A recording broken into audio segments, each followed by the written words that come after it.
السلام عليكم. هتكلم النهارده في 3 حاجات ملهمش رابع عشان ما نطولش قوي. اول حاجه لسه تقديمة محمد اسماعيل نازله على البيج من حوالي 3 4 ساعات. عجبتني قوي وعجبني قوي التقديمه. بسيطه. عجبني قوي فكره استحضار المدافعين القدام بتوع الزمالك، اساطير الدفاع اشرف قاسم وهشام يكن وكل اساطير الدفاع يعني. وان هو المفروض ان هو جاي يكمل المسيره من غير نكش، من غير رمي على اي حاجه، من غير. ومش مطلوب اصلا في كل تقديمه لعيب ان احنا بقى نقعد نقصف جبهات والكلام ده، لان يعني بتحصل مره كده عابره، لكن ما يبقاش ده الاسلوب بتاعي او ده المنهج بتاعي يعني. فعجبتني، عجبت الناس قوي، ما فيهاش اي حاجه، فيري سيمبل، بسيطه جدا فكرتها يعني. من كتر بساطتها يعني فكره عظيمه. دي اول حاجه. وهو فعلا مدافع كويس، والاهلي كان عايزه السنه اللي فاتت قبل ما يجيب العش على فكره. ف يعني انا مستبشر خير بيه.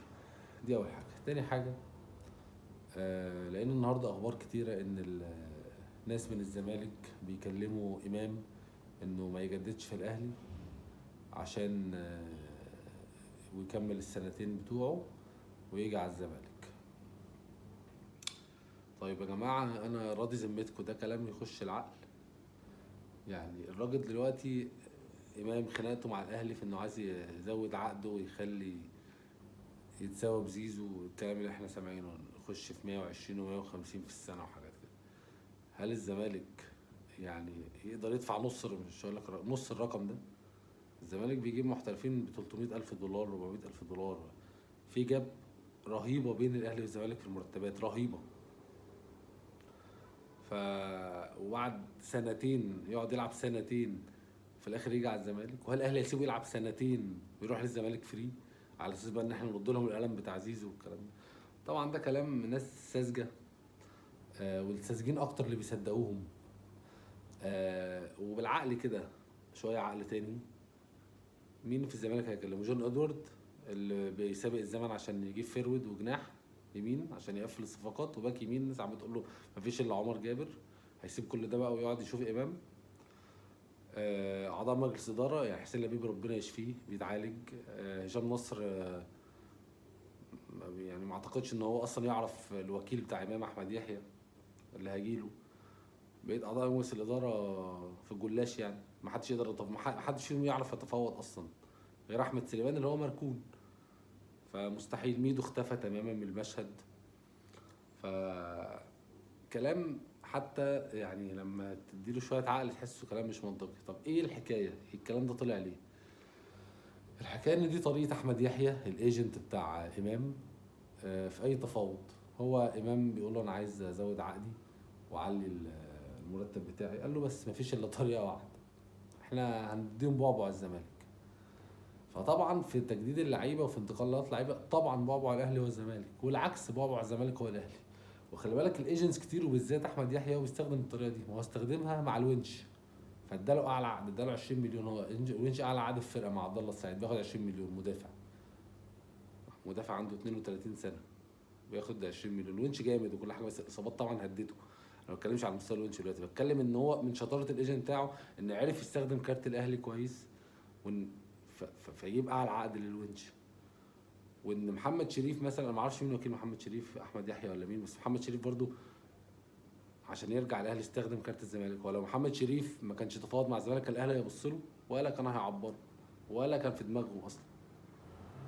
فده كارت الايجنتس بيعرفوا يستخدموه كويس قوي في التفاوض. والله لو فعلا حصلت يلا ايه المشكله؟ لانها بتنور حاجات يعني. مثلا طب ما يجي مثلا رجال اعمال زملكاويه يتكلموا، طب ليه لا يا جماعه؟ طب ما نجمع من بعض، طب ما ده فيبدا الكلام يبقى بجد. فده شغل ايجنتس وامام مش هيرجع الزمالك دلوقتي على الاقل، وامام هيجدد في الاهلي بالرقم اللي هو عايزه، والايام بينا بالرقم اللي هو عايزه. 100 بقى، 120، 150، ايا كان هيوصلوا لايه هيوصل لرقم يرضيه.